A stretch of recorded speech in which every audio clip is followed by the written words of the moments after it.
I never thought I'd be the one. Sifting through credit card statements at a.m., my heart pounding like a drum in my chest. Tears blurring the screen as charge after charge popped up: luxury spas, high-end boutiques, dinners for two that weren't with me. There it was, plain as day.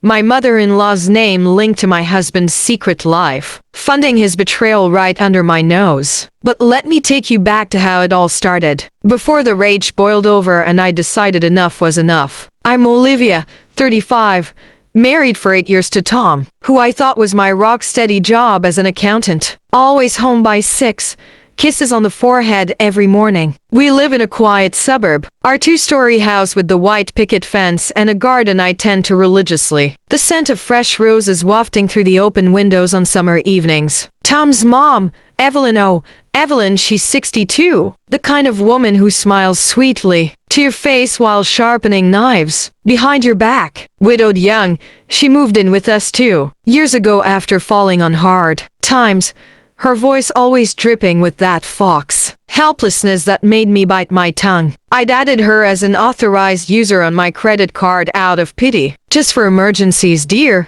she'd cooed, her manicured nails tapping the table. Tom insisted, family first, right? Little did I know, that card was about to become the rope that tied their deceit together. It began subtly, those nagging doubts creeping in like shadows at dusk. Tom started working late client meetings, he'd say, avoiding my eyes, his cologne a bit too fresh when he slipped into bed. I'd lie there, staring at the ceiling fan whirring overhead, my stomach knotting with unease. You're being paranoid, I'd tell myself, pushing down the whispers in my head. But then the bills arrived. At first, small things, a coffee shop charge here, a gas station there. Nothing alarming. Until one month, boom, $500 at a lingerie store. My hands shook as I held the statement, the paper crinkling under my grip. Tom, I asked that night over dinner, forcing a casual tone while my fork scraped the plate like nails on a chalkboard. He shrugged,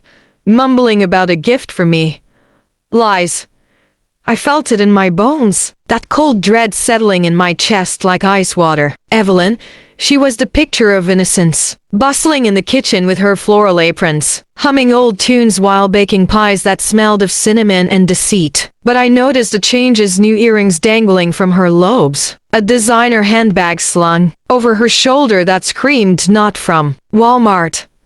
Where'd you get that? I'd ask, smiling through gritted teeth. Oh, a thrift find, she'd reply, her eyes darting away, lips pursing in that smug way that made my blood simmer. Tom would chime in, defending her. Mom's just treating herself, Olivia. Don't be so uptight. The words stung, echoing in my mind as I washed dishes alone. Hot water scalding my skin, mirroring the burn inside. I felt powerless, like I was shrinking in my own home, their alliance chipping away at my trust bit by bit. The escalation hit like a freight train. One weekend, Tom claimed a business trip, suitcase packed, quick peck on the cheek, gone before I could question it. Evelyn offered to keep me company, her voice syrupy sweet as we sipped tea on the porch, the evening crickets chirping mockingly. But curiosity gnawed at me. That night, alone in our bedroom with its soft lamplight casting long shadows, I logged into the cards app. My breath caught. Real-time charges popping up: a fancy restaurant downtown, then a hotel bar. Not emergencies. Dates.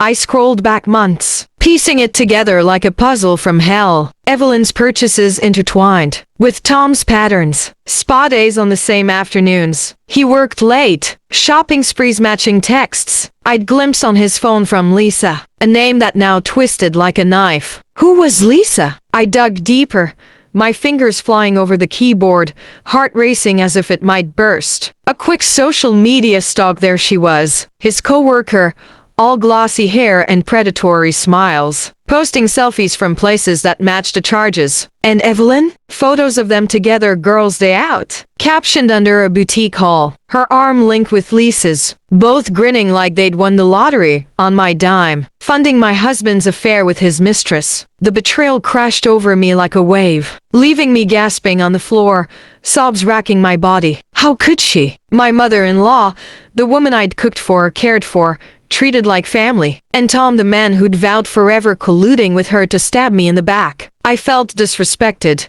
undervalued, like a doormat they'd wiped their feet on. Thoughts swirled. Am I not enough? Why me? The sadness morphed into anger, a fire igniting in my veins, making my vision blur with red. That was my breaking point. No more quiet tolerance. I paced the room, the carpet muffling my furious steps, whispering to myself, they think I'm blind, weak, but I'll show them clarity and make it burn. No screaming matches at first. I needed something bigger, a revelation that would shatter their world like glass under a hammer. I plotted in the dead of night, the clock ticking like a countdown, my mind racing with scenarios. Cancel the card? Yes. But amp it up, time it for maximum humiliation. Gather undeniable proof, and drop the bomb when they least expected it. I printed everything. Statements highlighted in red, screenshots of posts. A folder thick with evidence that felt heavy in my hands, like the weight of their lies. I even drove to that mall the next day, heart thundering, hiding in the shadows of the food court, watching them, Evelyn and Lisa, giggling over lattes, arms laden with bags, swiping my card without a care. The sight fueled me, turning my pain into steel resolve. Not today, I thought, fingers itching to make the call, short breaths, steady hands trembling with anticipation. As another charge pinged $400 at a jewelry counter, I dialed the bank from my car, voiced a low growl of determination. Remove the authorized user, cancel the card. Now, the operator's confirmation was music click, their empire crumbling in real time. I pictured the scene, the cashier's awkward cough, "Ma'am, it's declined." Evelyn's flustered rummage for cash she didn't have. Lisa's fake concern masking panic. Shoppers staring as their facade cracked wide open. My phone exploded moments later, missed calls stacking up like accusations. Evelyn's voicemails escalating from confused to frantic. "Olivia, the card, it's not working. Fix this." Tom's texts. "What the hell? Mom's stranded at the mall, call her." I ignored them all, driving home with a fierce grin, the wind whipping through the windows like freedom. They stormed in that evening like a tempest. Evelyn first, face beet red, half-empty shopping bags crashing to the floor with a dramatic clatter that echoed through the house. "Olivia, do you have any idea what you did?" Declined in line, people laughing behind me. "Humiliating." Her voice cracked high, hands shaking as she waved the useless card like a weapon. Tom burst in behind, tie askew, eyes wild with desperation. "Babe, this is insane. Mom needed that card. What's your problem?" I stood in the kitchen, arms crossed under the glaring overhead light that cast harsh shadows on their guilty faces. My evidence folder clutched like a shield. "My problem? Oh, let me show you." I slammed the folder down, papers spilling out, charges circled, photos glaring back at them. "Funding Tom's affair with Lisa?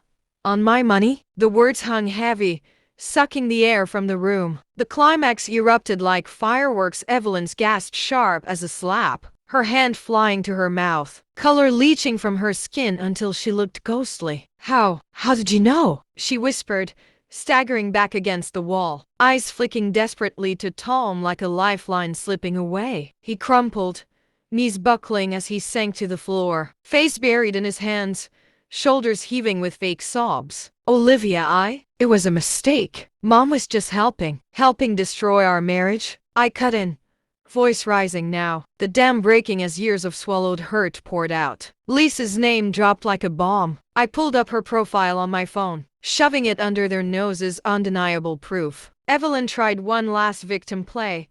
I was protecting my son, keeping the family intact, but it shattered. Her tears fake and furious, the air thick with their exposed shame, humiliation rolling off them in waves. Me? A tidal wave of relief crashed through, triumph roaring in my ears like thunder, validation sweet as I finally stood tall, no longer the fool. In the end, Tom fled that night, suitcase haphazardly packed, mumbling excuses as he slunk out the door into the rain. Poetic justice. Evelyn followed days later, her treasures boxed up, no more leeching off me. Her parting glare met with my unyielding stare. I changed the locks with a satisfying click. The house's silence now empowering, a fresh start blooming like my garden roses. Looking back, It showed me justice can be a spectacle when earned, a dramatic unmasking that echoes long after the curtain falls. Karma, it thrives on the drama you deliver. If this tale of reclaimed strength got your blood pumping or left you nodding in solidarity, hit that like button hard, it means the world. Drop in the comments,